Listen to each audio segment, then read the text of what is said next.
واتقوا ربكم الذي خلقكم من نفس واحدة وخلق منها زوجها وبث منهما رجالا كثيرا ونساء واتقوا الله الذي تساءلون به والأرحام إن الله كان عليكم رقيبا يا أيها الذين آمنوا اتقوا الله وقولوا قولا سديدا يصلح لكم أعمالكم ويغفر لكم ذنوبكم ومن يطع الله ورسوله فقد فاز فوزا عظيما فإن أصدق الحديث كتاب الله وخير هدي محمد صلى الله عليه وسلم وشر الأمور محدثاتها وكل محدثة بدعة وكل بدعة ضلالة وكل ضلالة في النار أعاذني الله وإياكم من النار. Jamaah yang dimuliakan Allah Subhanahu wa taala, di pekan kemarin kita sudah sama-sama membahas kandungan ayat yang ke-32 yang secara umum ayat tersebut berbicara tentang hukum pernikahan. Dan di ayat tersebut juga Allah Subhanahu wa taala menjanjikan bagi orang-orang yang menikah untuk menjaga kesuciannya, niscaya Allah Subhanahu wa taala akan mencukupkan segala kebutuhannya. Kemudian di ayat yang ke-33 Allah juga kembali mengabarkan kepada kita tentang solusi bagi yang belum mampu untuk menikah atau belum mampu untuk menyempurnakan agamanya. Allah Subhanahu wa taala berfirman, wal yasta'fifil ladzina la yajiduna nikahan hatta yughniyahumullahu min fadlihi. Dan ini merupakan perintah. Allah memerintahkan wal yasta'fif, hendaklah orang-orang yang tidak mampu menikah disebabkan karena biaya pernikahan ataupun karena penyakit yang dia miliki, sedangkan hatinya ingin segera menikah, kata Allah Subhanahu wa taala wal yasta'fif, maka jagalah kesucian dirinya. Sampai kapan? Hatta yughniyahumullahu min fadlihi, sampai Allah mencukupkan, memenuhi biaya untuk pernikahan, sampai Allah menyembuhkan penyakitnya hingga dia bisa menyempurnakan agamanya. Tentunya di sini juga bagi orang-orang tersebut untuk melakukan ikhtiar dalam mencari rezeki. Al-Imam Ibnu Katsir rahimahullah taala berkata, "Hadza amrun minallahi taala", ini merupakan perintah dari Allah Subhanahu wa taala, liman la yajidu tazwijan bita'affuf 'anil haram, yaitu untuk menjaga kesuciannya dari hal-hal yang diharamkan Allah Subhanahu wa taala. Sebagaimana Rasulullah SAW bersabda,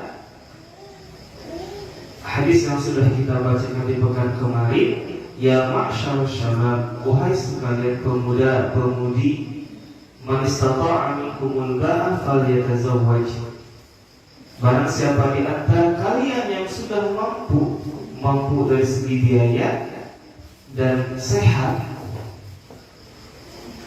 falyatazawwaj, maka segeralah menikah. Fa innahu aghaddu lil basari wa ahsanu lil farji. Karena pernikahan itu manfaatnya sangat besar, akan memudahkan kita menundukkan pandangan dan juga memudahkan kita untuk menjaga kemaluan kita. Wa man lam yastati' fa 'alaihi bis-shawm. Namun apabila tidak bisa, belum mampu, maka ada obat selanjutnya, yaitu berpuasa. Karena dengan berpuasa dia bisa menurunkan kadar syahwat yang ada di dalam dirinya. Fa inna lahu wija, karena puasa itu merupakan tameng darinya untuk berbuat hal-hal yang diharapkan Allah Subhanahu wa ta'ala.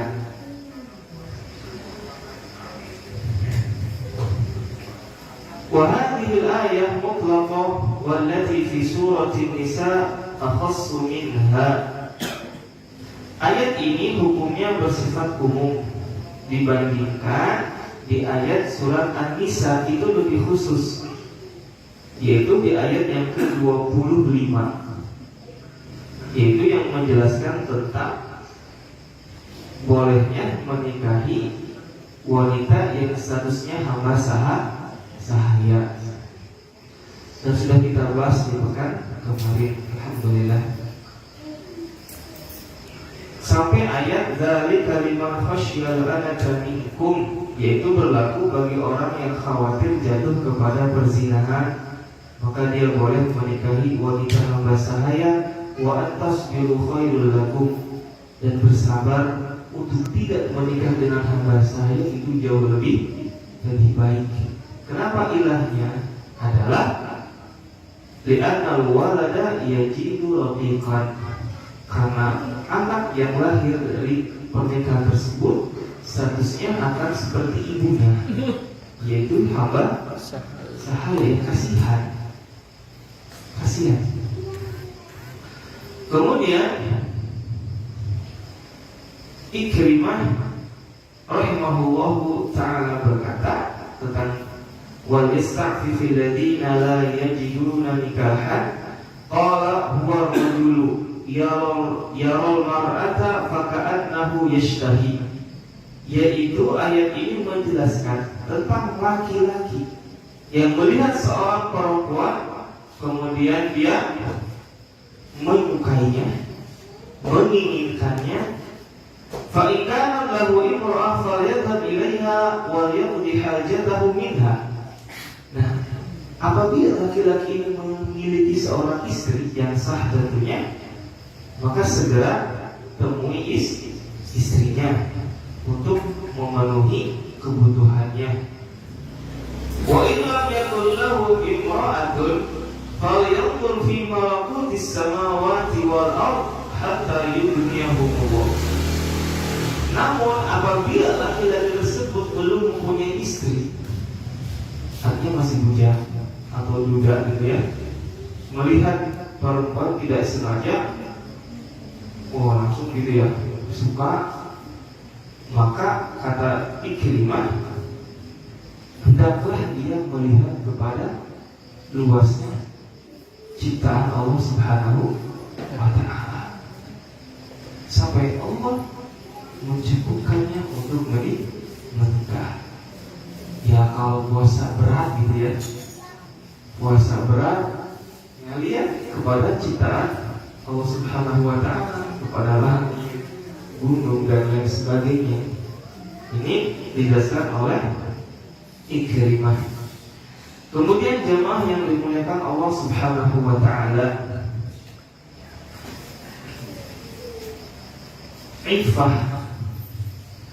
Iffah adalah maknanya menjaga kesucian. Para ulama telah menjelaskan hal-hal yang mengatakan seseorang yang memudahkan untuk menjaga kesuciannya. Yang pertama adalah hendaklah dia senantiasa bertakwa kepada Allah Subhanahu wa ta'ala, baik ketika dia sendiri ataupun ketika bersama teman-temannya. Kemudian yang kedua, berdoa kepada Allah Subhanahu wa taala, mudah-mudahan Allah Subhanahu wa taala menjauhkan darinya keburukan dan kekejian. Di antara doa yang maksud yang sahih dari sunnah Nabi sallallahu alaihi wasallam di antaranya adalah Allahumma inni as'alukal huda wat tuqa wal afafa wal ghina. Ya Allah, aku meminta kepada Engkau petunjuk, ketakwaan, wal afaf, yaitu kesucian jiwa, wal ghina, dan kecukupan. Atau doa yang kedua, Allahumma kfini bihalalika an haramik.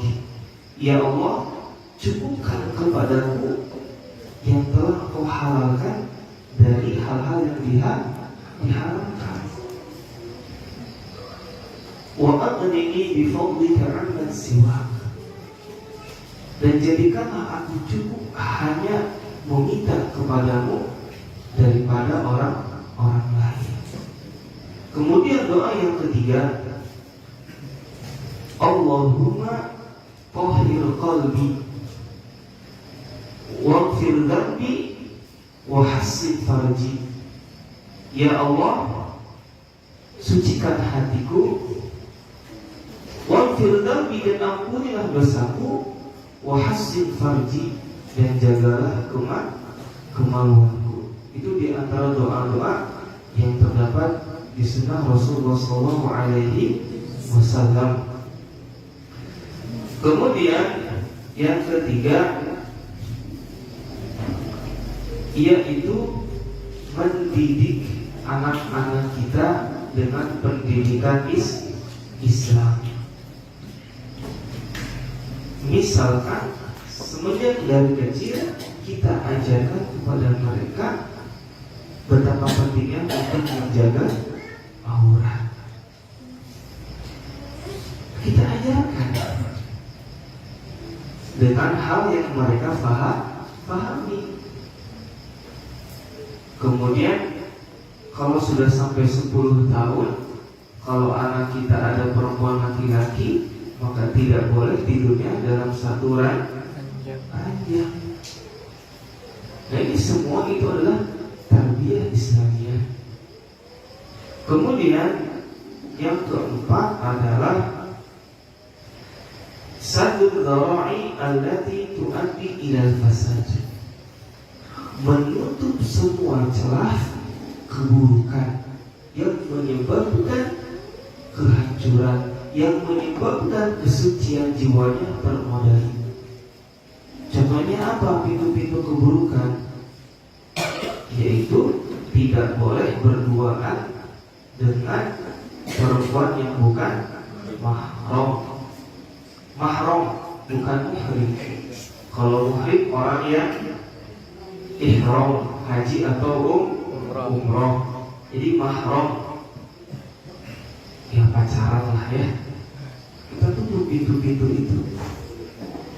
Dan ini tugas berat para orang tua, khususnya mereka yang mempunyai anak-anak perempuan. Kadang-kadang para orang tua menganggap anak-anak mereka tidak begitu berharga dibandingkan dengan harta mereka. Ada laki-laki yang main ke rumahnya, ngajak jalan misalnya, ditanya sampai jam berapa? Jam 9. Jangan jam 10, jam 11 ya. Bayangkan dia begitu mudahnya menitipkan anak perempuannya kepada laki-laki yang tidak jelas agamanya, maksudnya tidak jelas akhlaknya, diberikan begitu saja. Tapi ketika dia orang tua mempunyai harta yang berharga, tidak mungkin dia menitipkannya kepada orang lain. Meskipun orang lain itu adalah teman dia, teman kerabat gitu ya.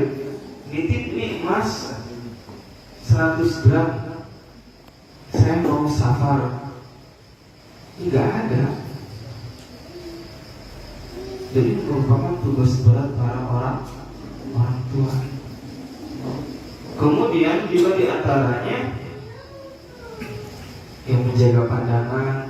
Kemudian untuk wanita tidak boleh tabarruj, tidak boleh menampakkan auratnya. Dan yang terakhir adalah as-suhbatus shalihah, yaitu berteman dengan orang-orang yang saleh, yang akan menguatkan iman kita, yang akan menguatkan ketakwaan kita kepada Allah Subhanahu wa ta'ala. Jamaah yang dimuliakan Allah Subhanahu wa ta'ala. Kemudian kita lanjutkan kembali terusan ayat yang ke-32 ini. Walladzina yabtaguna al-kitaba mimma malakat aymanukum fakatibuhum in 'alimtum fihim khairan. Dan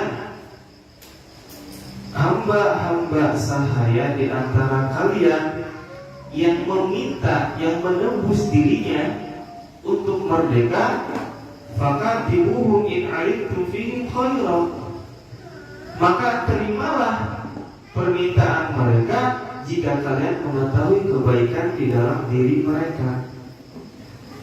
Maksud ayat ini adalah jamaah yang dimuliakan Allah Subhanahu wa ta'ala. Di pembahasannya kembali kepada hamba sahaya. Ketika hamba sahaya ingin memerdekakan diri, dalam istilah syariat kita itu namanya mukatabah. Mukatabah itu seorang hamba sahaya membeli dirinya untuk merdeka kepada tuannya, baik dengan uang yang cash ataupun dicicil. Dari mana uangnya? Yang dari pekerjaan yang dia lakukan. Meskipun pada hakikatnya apa yang dia hasilkan itu milik tuannya. Jadi hamba sahaya itu dikasihan. Jadi ibaratnya nyawanya itu milik tuannya. Maka para ulama mengatakan di dalam ayat ini mengandung perintah bagi tuan-tuannya untuk menerima permintaan mereka. Hukumnya apa? Wajib. Diambil dari ayat ini. Dalil yang lainnya adalah An-Nasirin sa'ala Anasan mukatabah, bahwasanya Sirin, beliau ini seorang hamba sahaya miliknya Anas bin Malik radhiyallahu anhu, berkata kepada tuannya, yaitu Anas bin Malik, saya ingin merdeka dan saya akan memberikan uang yang kau minta. Kemudian Anas bin Malik menolak, karena Anas bin Malik sahabat ini sudah kaya raya. Faqala ila Umar bin Khattab, kemudian budak tadi pergi menemui Amirul Mukminin Umar bin Khattab radhiyallahu anhu. Faqala katabahu fa'aba. Jadi ini sudah meminta, tetapi Anas bin Malik menolak. Maka Umar apa? Fadarabahu bidurrah. Maka Umar memukulnya memakai pecut ya, yang sering dibawa Umar. Jadi dipukul Anas bin Malik, tapi tidak keras ya. Sebagai peringatan. Wayatlu Umar, dan Umar membaca ayat ini. Fakatibuhum in alimtum fihim khairan. Maka akhirnya Anas bin Malik menerima permintaan hamba sahaya.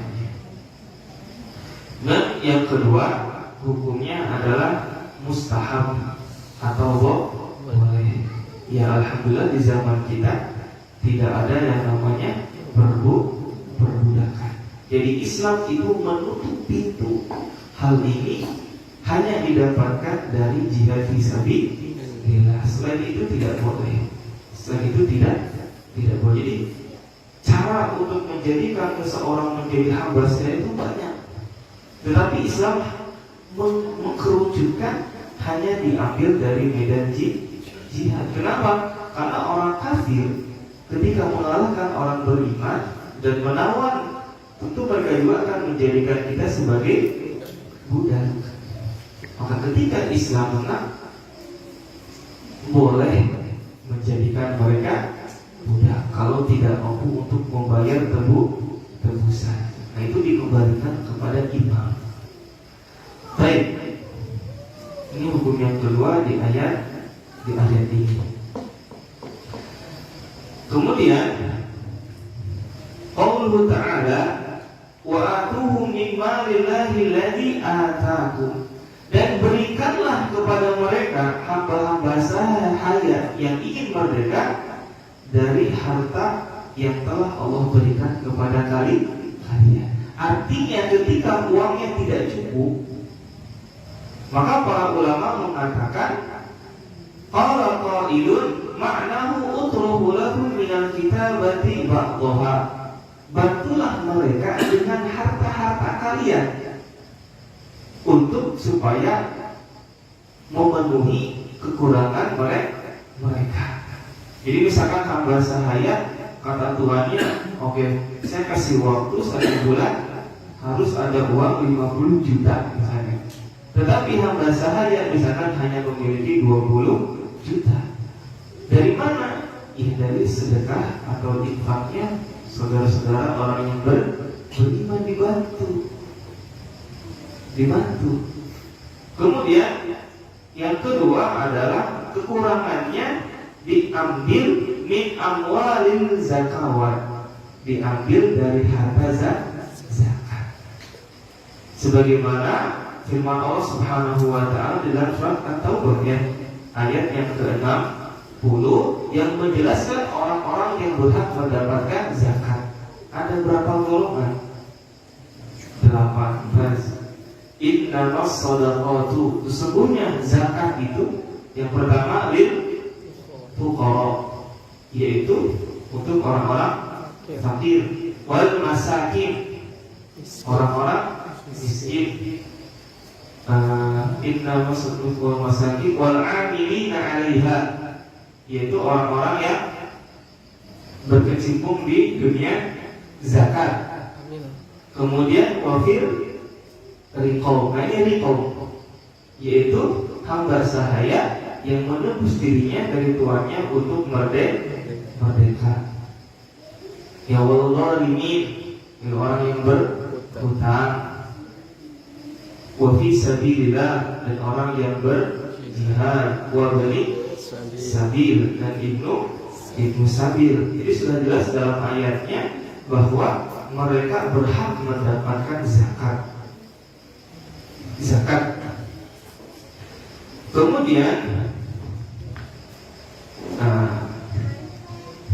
Ibnu Abbas mengatakan amarallahul mu'minina an yu'inu fil riqab. Allah Subhanahu wa ta'ala memerintahkan orang-orang beriman untuk menolong, membantu mereka, sebagaimana di dalam hadis Nabi sallallahu alaihi wasallam, yaitu 3 golongan yang Allah akan menolong mereka, di antaranya al-mukatab yuridul adab, yaitu hamba sahaya yang ingin menebus dirinya. Dan jemaah yang dimuliakan Allah Subhanahu wa ta'ala, dan di dalam agama kita tidak ada perbedaan kecuali ketakwaan. Kalau kita lihat dari sejarah Islam, maka kita dapati beberapa sahabat Nabi Sallallahu Alaihi Wasallam yang mereka as-sadiqun al-awwalun, mereka pada dahulunya adalah hamba sahaya. Di antaranya yang paling terkenal adalah Bilal bin Rabah radhiyallahu anhu, masyhur muadzin, kemudian sekaligus yang menarik, ada kisah yang menarik. Bilal bin Rabah ketika Fathu Makkah, Rasulullah SAW kemudian menghancurkan berhala-berhala yang ada di sekitar Ka'bah. Dan ketika itu penduduk Mekah berbondong-bondong masuk Islam, baik pemimpinnya ataupun rakyat biasa. Datanglah waktu sholat, maka Nabi otomatis beliau menyuruh Bilal. Cuman perintahnya tidak biasa. Perintahnya apa? Bilal, kumandangkan Anda di atas Ka'bah. Naik beliau. Ka'bah kan tinggi. Naik itu. Dari kejauhan Abu Sufyan agak sedikit tidak terima gitu ya. Karena Abu Sufyan baru masuk Islam. Ini budak yang dulu kita hinakan. Sekarang Allah Subhanahu wa Ta'ala seolah-olah menunjukkan kepada kita bahwa di dalam Islam itu semuanya sama. Jadi dia merasa Allah peringatkan dia bahwa Anda setelah masuk Islam, maka Anda posisinya sama, mungkin bahkan bila lebih mulia. Dan juga dari tabi'in yang bernama Atha bin Rabah, sama terakhirnya Rabah.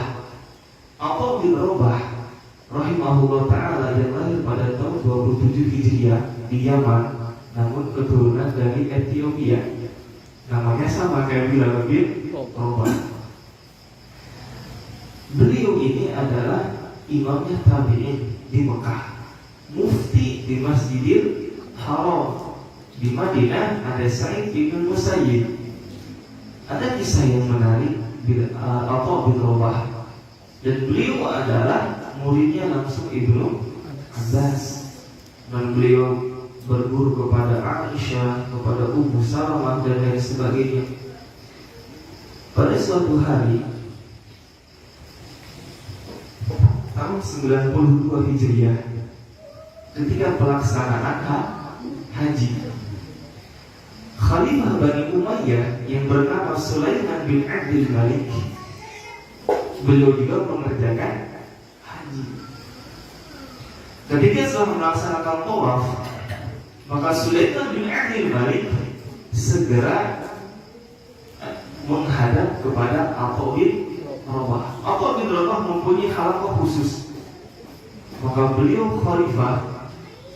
Ketika itu penjaganya membuka jalan, buka jalan khalifah. Tapi khalifah yang saleh mengatakan, jangan, di tempat ini kita sama, tidak ada pemimpin dan rakyat, semuanya sama. Kemudian beliau duduk paling belakang. Cuma Atha bin Rabah tahu. Akhirnya beliau memuliakan Sulaiman bin Abdul Malik, kemudian duduk di sampingnya, sedangkan Atha duduk lebih tinggi daripada Sulaiman bin Abdul Malik. Dia orang berkulit hitam. Akhirnya bertanya tentang masalah haji, dijawab semua. Ketika setelah selesai hal itu, kedua anak Sulaiman bin Abdul Malik bertanya, wahai ayah, kenapa kau merendahkan diri di hadapan orang yang hitam tersebut? Dia tidak tahu. Maka Sulaiman bin Abdul mengatakan, wahai anakku, di tempat seperti ini sesungguhnya para pemimpin itu hina. Artinya kau di majelis ilmu maka tidak ada lagi derajat. Dan demi Allah gitu bukan seperti itu. Seandainya Atha bin Abi Rabah mengatakan satu hal A, maka itu semua akan diikuti oleh kaum muslimin. Jadi dalam Islam ini bahwa semuanya adalah sama kecuali karena takwa. Kemudian waqauluhu ta'ala, kita lanjutkan kembali, wala tukrihu fatayatikum 'alal bigha in aradna tahassunan litabtaghu 'aradal hayatid dunya. Ini masalah yang ketiga di dalam ayat, yaitu dan janganlah kalian memaksa fatayatikum, hamba-hamba sahaya perempuan kalian, al-bilad, untuk melakukan pelacuran. In aradna tahassunan, padahal perempuan-perempuan tersebut menginginkan kesucian. Litabtagu 'aradul hayati dunya, karena kalian hanya menginginkan kenikmatan dunia. Baik, ayat ini karena ahlul jahiliyah idza kana li ahadihim amah arsalaha tazni, bahwasanya ahlul jahiliyah ketika itu apabila mereka memiliki hamba sahaya perempuan, maka mereka akan menyuruhnya untuk berzina. Wa ja'ala 'alaiha dharibatan ya'khudhuha minha fi kulli waqtin. Ya, tuannya akan menarifkan harga. Ini sudah ada hal tersebut. Falamma ja'al Islam nahallahul muslimina an dzalik. Ketika Islam datang, maka Allah melarang kaum muslimin melakukan hal tersebut karena diharamkan. Nah, karena sabab nuzul hadhil ayat al-karimah, sebab turunnya ayat ini adalah fi sya'ni Abdullah bin Ubay bin Salul, yaitu tentang Abdullah bin Ubay bin Salul. Karena surat ini surat Madaniyah. Kenapa Ustaz? Apakah ketika Nabi di Mekah tidak ada hal tersebut? Ada hal tersebut. Cuma yang melakukannya adalah orang-orang musyrik. Sedangkan Abdullah bin Ubay bin Salul dia mengakunya muslim di Madinah, hidup bersama Nabi Sallallahu Alaihi Wasallam. Maka para ulama Muslim mengatakan ayat ini sebab turunnya adalah tentang perkara Abdullah bin Ubay bin Salul, fa innahu kana lahu ima, karena dia memiliki beberapa budak perempuan. Fakana yukrihunna 'alal bigha talaban li kharajihinna, dan dia memaksa mereka untuk melakukan hal tersebut dengan imbalan. Warabbatan fi auladihinna, dan juga anak yang dilahirkannya akan dia ambil. Otomatis dia akan mengambil keuntungan anaknya, ya seharusnya akan menjadi budak juga. Kemudian wali asatan minhu fi ma yazum, dan akan mendapatkan kedudukan menurut yang dia pandang seperti itu. Qabbahullahu wa la'anahu, semoga Allah Subhanahu wa ta'ala melaknatnya. Baik, jadi ayat ini turun berkenaan Abdullah bin Ubay bin Salul. Dia mempunyai beberapa hamba sahaya, di antaranya namanya Mu'adzah dan juga Musaikah. Jadi dia ini melakukan hal tersebut sebetulnya jauh sebelum Nabi SAW berhijrah. Karena dia pemimpin, setiap ada tamu yang datang, maka hamba sahaya ini disuruh untuk melayani tamu tersebut dengan tarif tertentu.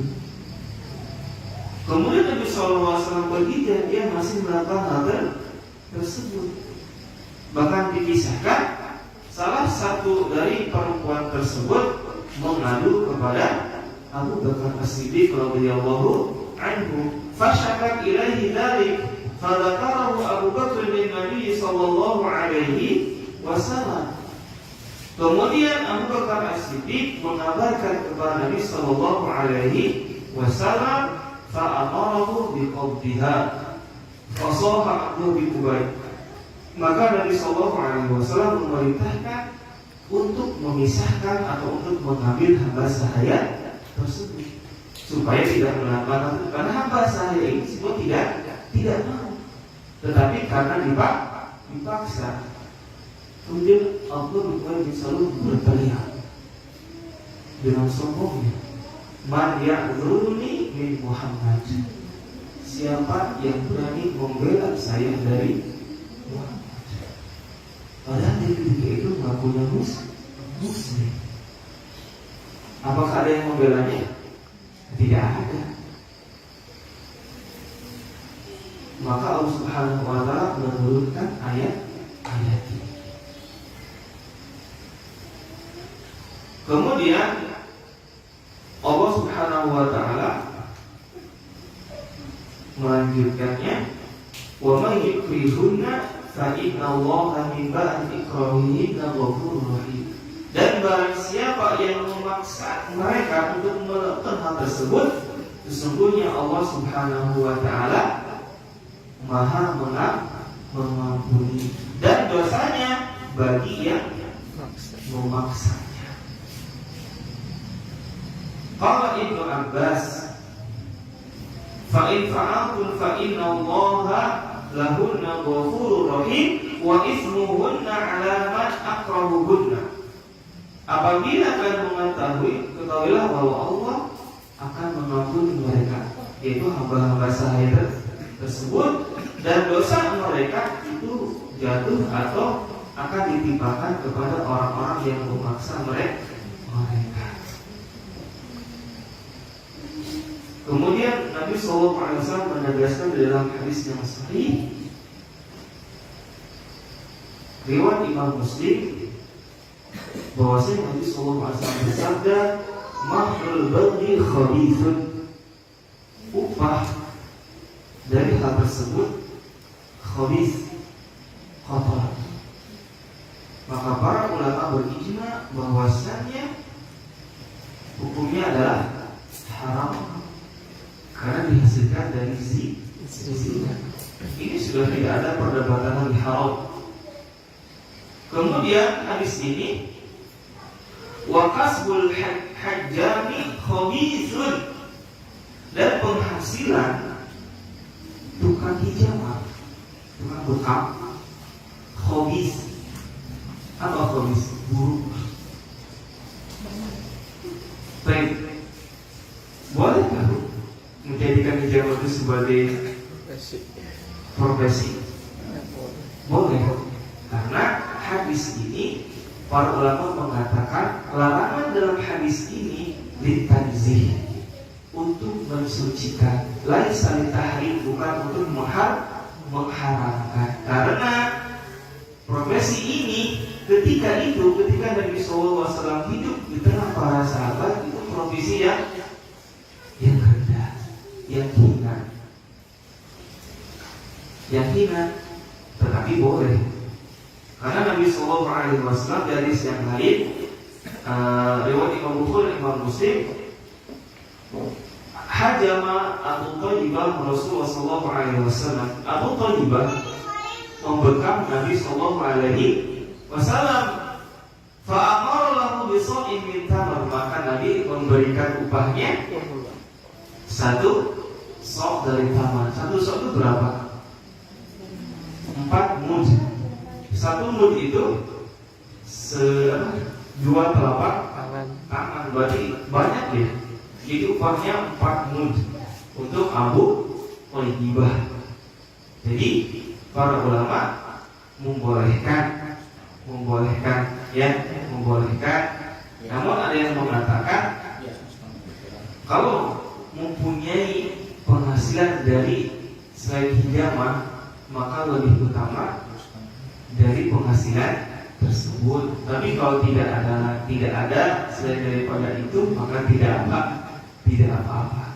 Jadi hadis ini Imam Muslim adalah nahyu litanzih, larangan dengan tujuan untuk mensucikan, bukan untuk pengharaman.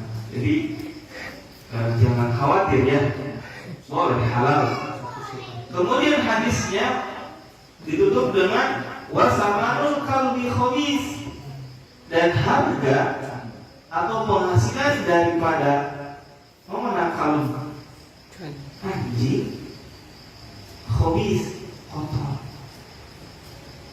haram, tidak boleh, kecuali hadis Ibnu Umar muttafaqun alaihi anna Nabi sallallahu alaihi wasallam qala maniktana kalban, barang siapa yang mengurus, bahasanya apa ya? Mengurus ya? Memelihara. Barang siapa yang memelihara anjing, illa kalbasoidin, kecuali anjing untuk berburu, pengecualian. Berarti anjing berburu boleh. Au masyiyah, yang kedua, atau untuk menjaga ternak.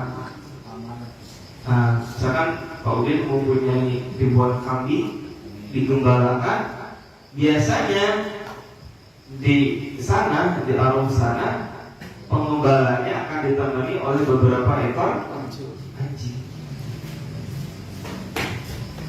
Berarti dua hal itu yang dibolehkan. Kalau selain itu, naqasa kullu yaumin min amalihi qiratan. Maka kalau hanya sekedar memelihara bisnis ataupun hiasan dan lain sebagainya, maka setiap harinya akan terkurangi dari pahala amalnya sebanyak 2 qirat. Qirat itu hitungannya adalah gunung yang besar. Gunung yang besar.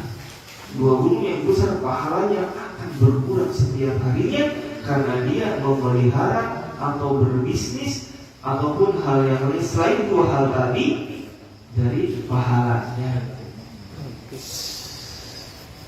Dan ini merupakan peringatan dari Nabi Sallallahu Alaihi Wasallam.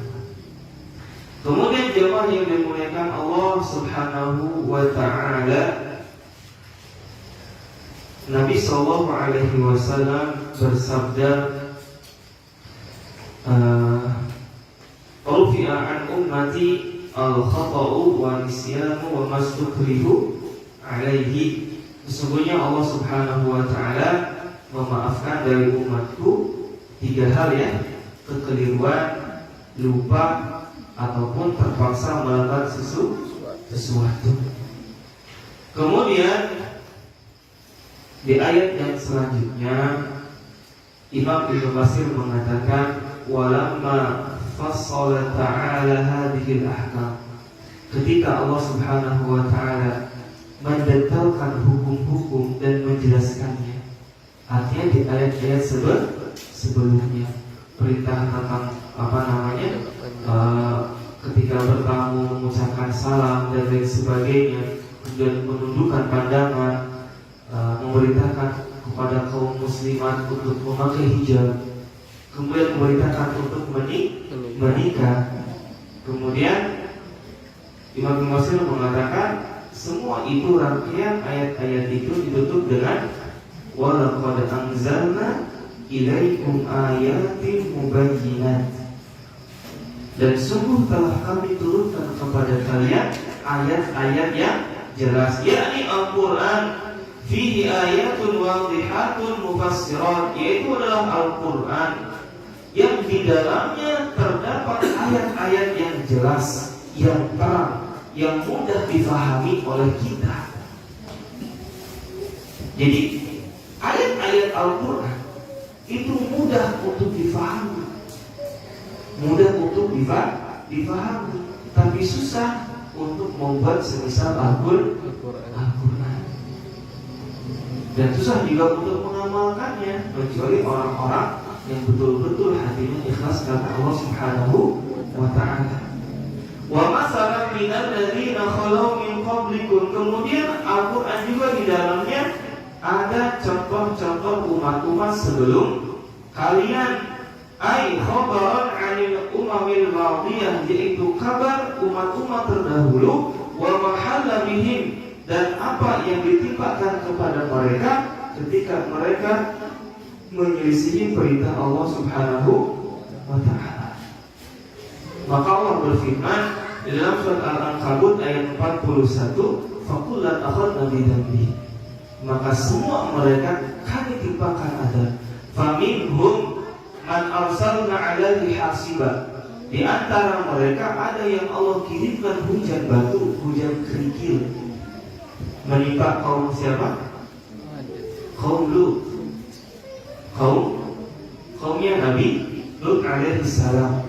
Wa minhum man akhadathu shayhah, dan di antara mereka ada yang Allah kirimkan suara guntur yang keras. Kaumnya Nabi Hud, Nabi Saleh. Wa minhum man khasafna bihil ardh, dan di antara mereka ada yang kami tenggelamkan ke dalam bumi, yaitu Qarun.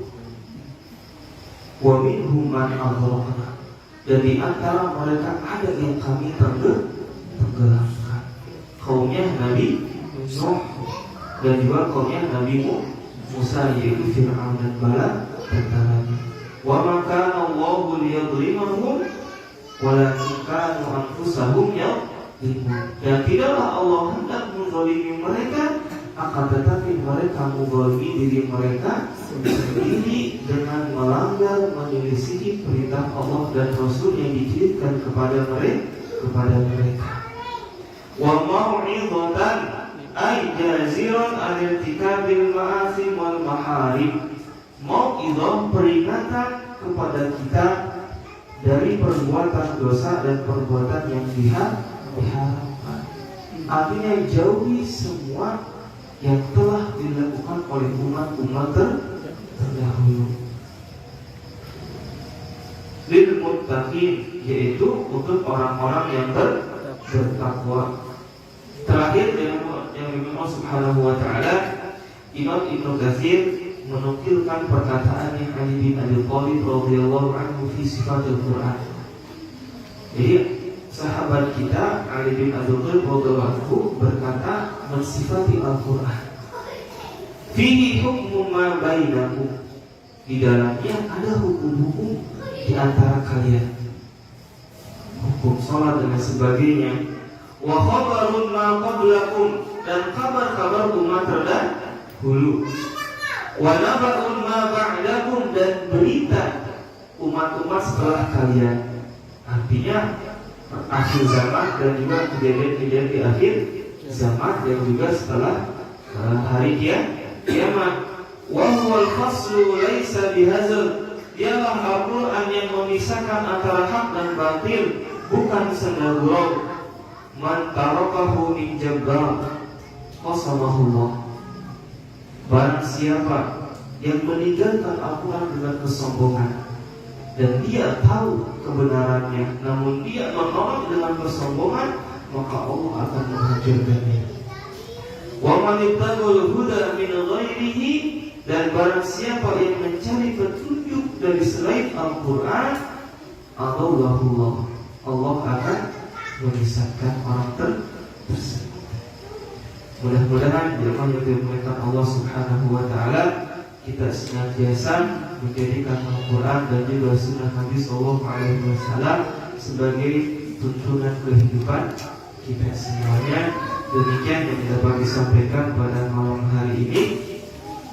Subhanakallahumma wa bihamdika asyhadu an la ilaha illa anta astaghfiruka wa atubu ilaik. Wa akhiru da'wana alhamdulillahi rabbil alamin. Assalamualaikum warahmatullahi wabarakatuh.